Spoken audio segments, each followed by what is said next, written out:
आज आपण लसावी आणि मसावी कसा काढायचा तर ते शिकूयात. या ठिकाणी आपल्याला 18, 30 आणि 54 या संख्यांचा मसावी आणि लसावी शोधायचा आहे. तर त्याच्यासाठी पहिल्यांदा आपण त्यांचे मूळ अवयव जे आहेत तर ते शोधून काढूयात. त्याच्यासाठी आपण ही उभी पद्धत पाहतोय. आता दिलेल्या सर्वच्या सर्व संख्यांना आपण ज्या मूळ संख्येने, ज्या छोट्यात छोट्या मूळ संख्येने भाग जाऊ शकतोय तर ती संख्या आपण इथं लिहितोय. ठीक आहे. मग 9 18 म्हणजे 9चा भाग गेला ना तर त्याच्या खाली आपण 9 लिहिला. इथे 15चा भाग गेला, इथे 27चा भाग गेलेला आहे, म्हणून मग आपण इथं 27 लिहिलेलं आहे. आता आपल्याला ज्या 3 संख्या मिळालेल्या आहेत 9, 15 आणि 27, तर या सर्वच्या सर्व संख्यांना भाग जाणारी छोटी मूळ संख्या आहे 3, म्हणून मग या ठिकाणी आपण 3 लिहिलेला आहे आणि आलेला भागाकार जो आहे तर तो खाली लिहिलेला आहे. उदाहरणार्थ 3, 5, 9 याप्रमाणे. आता मात्र 3, 5 आणि 9 या सर्वच्या सर्व संख्यांना एकाच संख्येने भाग जाईल अशी कोणतीही संख्या आपल्याकडे नाही. अशी कोणतीही मूळ संख्या आपल्याकडे नाही आहे. म्हणून मग आतापर्यंत आपल्याला कोणकोणते अवयव भेटले आहे इथपर्यंत तर 2 आणि 3. म्हणजेच जोपर्यंत प्रत्येक संख्येला भाग जातोय तर तोपर्यंतचे जे मूळ अवयव आहेत तर ते आपण मसावीमध्ये लिहितो.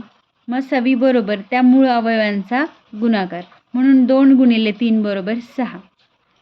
इथपर्यंत आपल्याला मसावी मिळालेला आहे.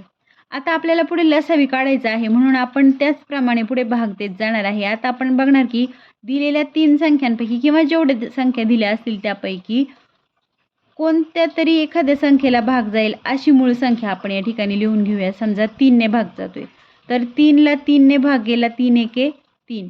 5ला भाग जात नाहीये म्हणून 5 जसाच्या तसा खाली लिहिलेला आहे. 9ला भाग जातो, 9ला 3चा भाग गेला, मग आपण त्या ठिकाणी भाग दिलेला आहे.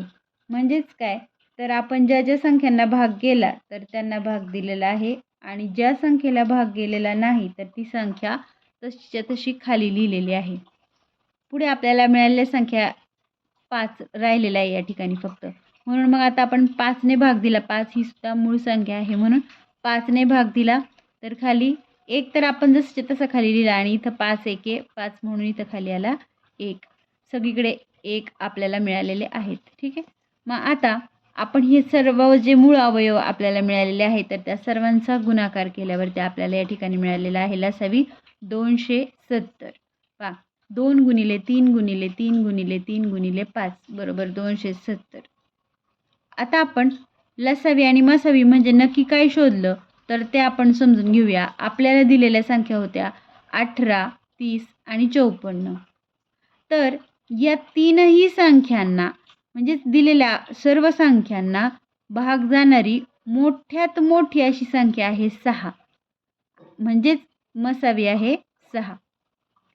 आणि 270 ही अशी लहानात लहान संख्या आहे की जिला दिलेल्या तीनही संख्यांनी भाग जातो, म्हणून 270ला आपण लसावी म्हणतो.